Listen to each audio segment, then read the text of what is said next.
Bonjour, vous êtes sur 01net TV, vous regardez Power, et vous avez raison.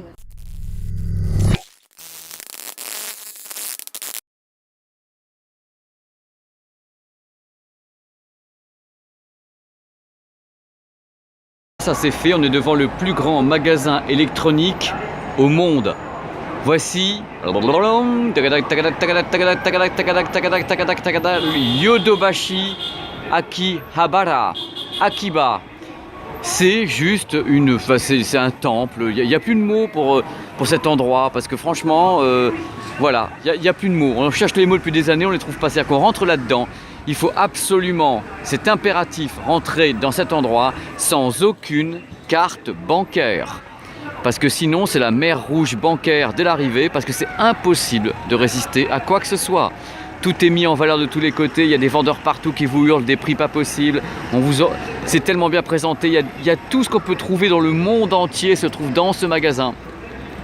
Bien sûr, des accessoires, des trucs qu'on ne pourrait pas trouver ailleurs, tout est là, on est au-delà du bonheur. Enfin, le bonheur, si tu as de la thune, si tu n'as pas de thune, c'est pas du bonheur, tu pleures à chaque étage. Et tu as 8 étages pour pleurer ta race en plus. Hein. Donc voilà, voilà, j'ai l'impression d'être à la Mecque là. Donc j'ose pas rentrer parce que si je rentre, je suis foutu. Mais je vais rentrer quand même parce que je suis un warrior et puis qu'on vit qu'une fois et je vais me ruiner. Voilà, c'est fait, souhaitez-moi bonne chance. Pour vous donner un ordre d'idée, voici uniquement le rayon consacré aux coques des smartphones et iPhone. Il y a comme ça, je crois 12 ou 15 rangées uniquement dédiées à toutes les coques qu'on peut trouver dans le monde entier. Quel que soit le type de truc que tu veux, tu vas le trouver ici, quel que soit le genre, le style.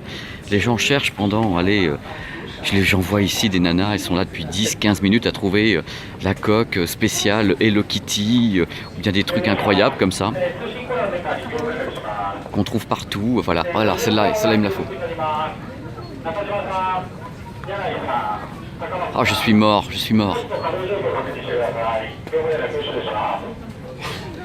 La coque Star Wars, là je suis un homme mort, c'est foutu, je vais jamais résister. Regardez un petit peu, c'est la corne d'abondance, il y en a partout, regardez un peu l'originalité.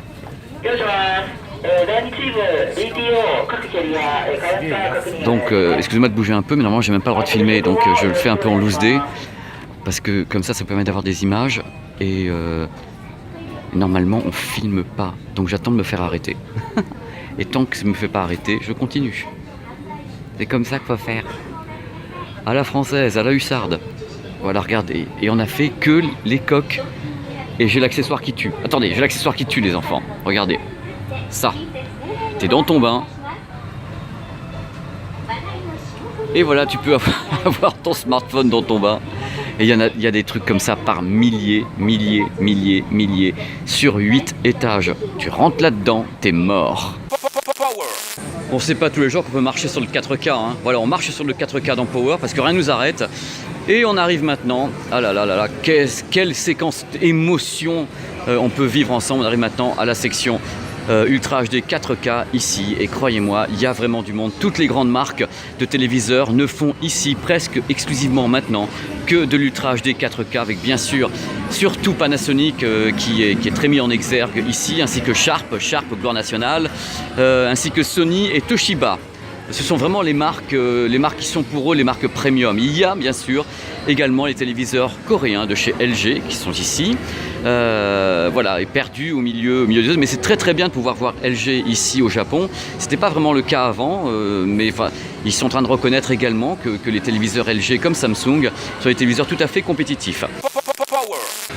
Bon, même si on est au Japon, on se retrouve toujours avec des images Ultra HD qui sont des images de démo la plupart du temps. C'est-à-dire qu'on a les mêmes trucs habituels de la ville de Paris tournés en Ultra HD. On n'a vraiment pas beaucoup de programmes non plus. On sent que malgré tout ça tourne encore un peu dans le vide. Même si en professionnel déjà ils sont en 8K et autres, pour le grand public on est encore avec de la démo de partout. Donc ça continue, quel que soit le pays, on continue à avoir ces problèmes de source ou bien de trucs en upscale. Voilà, la LG c'est quelque chose qui est en Full HD, qui est upscalé. Bon, rapido, je suis tombé sur un grand téléviseur Akos, donc Akos chez Sharp, il est 4K. ce produit. Il est 4K, il coûte une blinde, hein. C'est le genre de truc qui coûte une fortune, il fait 80 pouces, c'est 4K 2K. Et dedans, d'après ce que je comprends, il y a une sorte de mastering ou de sous-pixel qui est en 8K. Donc ça commence très très fort, on n'a même pas lancé le 8K, on commence déjà à paumer un peu les gens entre oui, alors c'est 4K, c'est pas 4K, c'est 8K en sous-pixel et tout. Enfin, bref, ça commence très très fort. C'est génial, il faut savoir que le 8K existe réellement ici, puisque le 8K existe en post-production à la télévision japonaise, ça s'appelle la NHK. Et voilà, on va finir cette petite séquence ici avec l'OLED de LG qui est en bonne place ici à Akihabara. Bon, LG fait encore de la 3D, mais sincèrement les autres fabricants, ici les fabricants japonais ne misent vraiment pas dessus. Le côté immersif des masques immersifs 3D d'accord, mais sincèrement, regardez la taille du rayon 3D, de Blu-ray 3D, enfin de film en 3D, c'est juste minuscule. Ça fonctionne pas non plus. Il n'y a rien à faire. Et si les Japonais n'en veulent pas, c'est pas bon signe. Parce qu'ils sont quand même bons clients, parce qu'ils sont des gens sympas et qui aiment s'amuser. Donc même ça, ils veulent pas. Le casque audio étant un sport national, il y a ici des milliers de casques en écoute. C'est-à-dire que ce n'est pas statique. C'est-à-dire que tout ce que vous voyez, tous les produits sont fonctionnels et reliés à soit des baladeurs, soit on vous permet de relier votre propre produit d'une façon très simple à votre smartphone ou autre. Les gens peuvent absolument tout écouter, tout découvrir. Il n'y a absolument aucune limite à la chose. Les écouteurs sont tous là. Je crois que sincèrement tout ce qui peut exister sur le marché se retrouve dans ce magasin parce que c'est le but de la manœuvre. Oh là là, oh cette marque. Oh là là, je dis rien parce qu'on va dire que je dis des méchancetés. Voilà, Audio-Technica est ici. Audio-Technica qui est le numéro 1 en volume ici sur le marché japonais. Voici sans conteste une des choses les plus délirantes qu'on peut trouver ici au Japon et plus particulièrement à Akihabara, à Yodobashi. Ce sont des petites cellules comme ça, des petits endroits où chacun peut venir avec sa musique, c'est-à-dire sur une clé USB ou bien sur un CD, SACD, et venir écouter le casque qu'il désire. Ce sont des cellules d'écoute en fin de compte. Les gens s'assoient ici, peuvent rester 1 heure, 2 heures, il n'y a aucun impératif de quoi que ce soit, on leur met à disposition du super matos. Voilà le beau matos qu'on leur met à disposition. Il y a des convertisseurs 16 bits ou 24 bits. Et les gens passent une après-midi, même quelquefois ici, à écouter des casques très différents les uns des autres. Ça peut partir justement, là il y a les Shure, il y a Beoplay, il y a eu les modèles Focal, il y a du modèle Denon, Sony. Et je peux vous garantir qu'en faisant les choses comme ça, les gens repartent avec un casque. C'est-à-dire qu'ils repartent avec un casque onéreux parce qu'ils ont pu l'écouter dans les meilleures conditions qui soient. Et croyez-moi, c'est le cas de dire, ça n'a pas de prix. Donc je pense qu'ils ont tout compris sur la façon de vendre un casque, puisque les gens viennent avec leurs sources, écoutent n'importe quel type de casque et vont repartir avec s'ils sont contents. Je trouve ça génial. Et ça me fait carrément rêver. Moi, en tant que mec qui adore l'audio, de savoir qu'on peut venir et écouter des choses comme ça librement, dans un endroit qui est conçu comme ça. Regardez, les marques ont carrément leur logo en haut. Et donc, entre guillemets, sponsorise l'endroit. Et encore, regardez, vous pouvez écouter des trucs sur du Macintosh, vous pouvez venir écouter des trucs sur des Foxtex. Ça fait vraiment rêver. C'est juste incroyable. Moi, je suis comme un fou. Je vous le dis, je suis comme un fou. Voici le coin 24 bits audiophile ici dans ce magasin. Bien sûr, c'est Sony. Sony est le promoteur officiel ici au Japon comme dans le monde entier du son en haute définition audio, c'est-à-dire le 24 bits. Ils ont bien sûr des stands absolument gigantesques dans tout le Japon. Il y en a partout. Alors voilà, c'est une partie du stand avec le HD Sound. Ils proposent bien sûr des écoutes, ils proposent bien sûr aux gens de découvrir eux-mêmes le son haute définition avec des tas de démonstrations, des tas de produits, tout est ouvert, tout le monde peut venir écouter. Justement l'avantage du son 24 bits comparé au son 16 bits, enfin pour ceux qui ont vraiment l'oreille, parce que là quand même il y a du bruit autour, c'est pas toujours évident. Si vous aimez le son, si vous aimez les écoutes, c'est ici qu'il faut venir car on peut écouter de tout à n'importe quel prix. C'est-à-dire qu'il y a des modèles qui sont très très haut de gamme dans les enceintes, les amplis et autres. Et il y a des trucs qui sont beaucoup moins haut de gamme, mais on peut tout écouter, toutes les combinaisons sont possibles parce que tous les matériels sont connectés.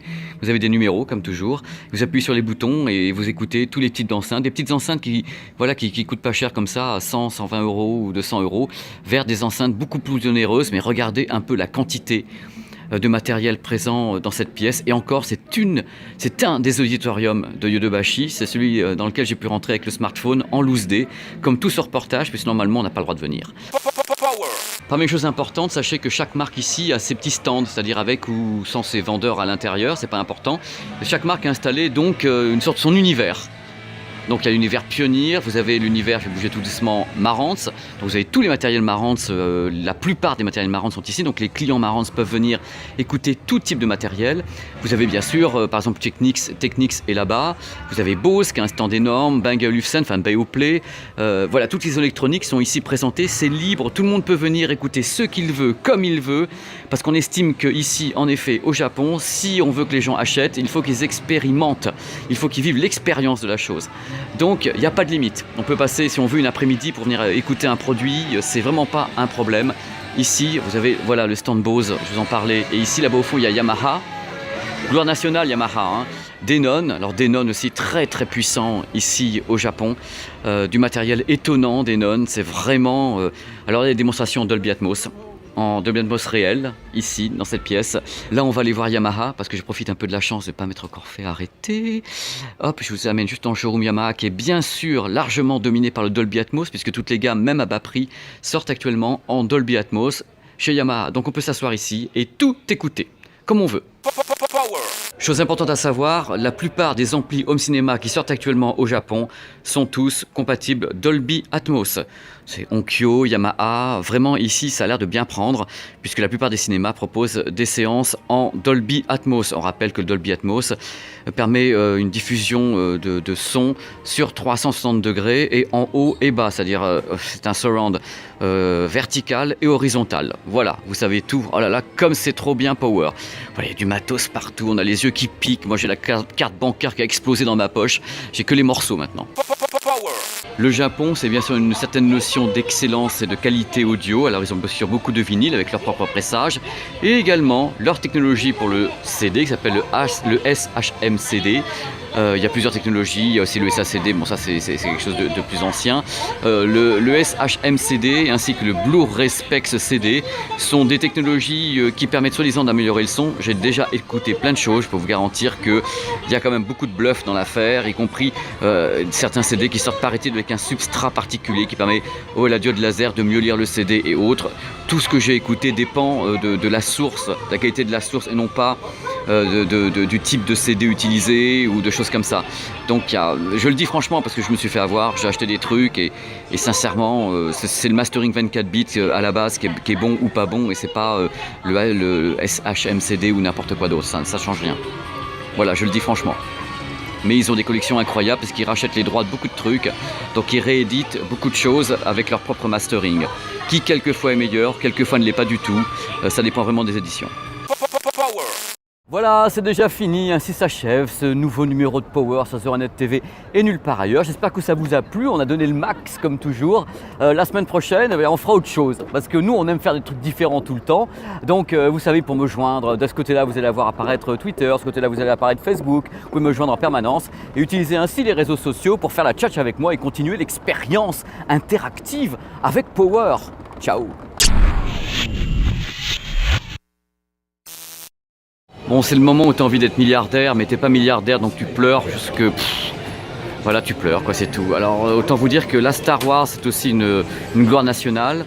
Au Japon, c'est vraiment très très populaire. Il y a des icônes Star Wars partout, il y a des goodies Star Wars absolument partout. Tout est homologué par Lucasfilm. Ici, c'est pas les rois du piratage, ni de la contrefaçon. Quand ils font les choses, c'est parce que vraiment, il y a un accord de base. Donc là, bon, est-ce que vous pouvez me mettre toute la vitrine, s'il vous plaît ? Là, même les gants de toilette, tu me les mets, s'il te plaît, même les trousses, tout, je veux dire tout, j'y peux rien, je suis comme ça. Tu me mets 12 R2D2, tu me mets, alors là c'est pire que tout, il faut absolument pas que je vienne ici.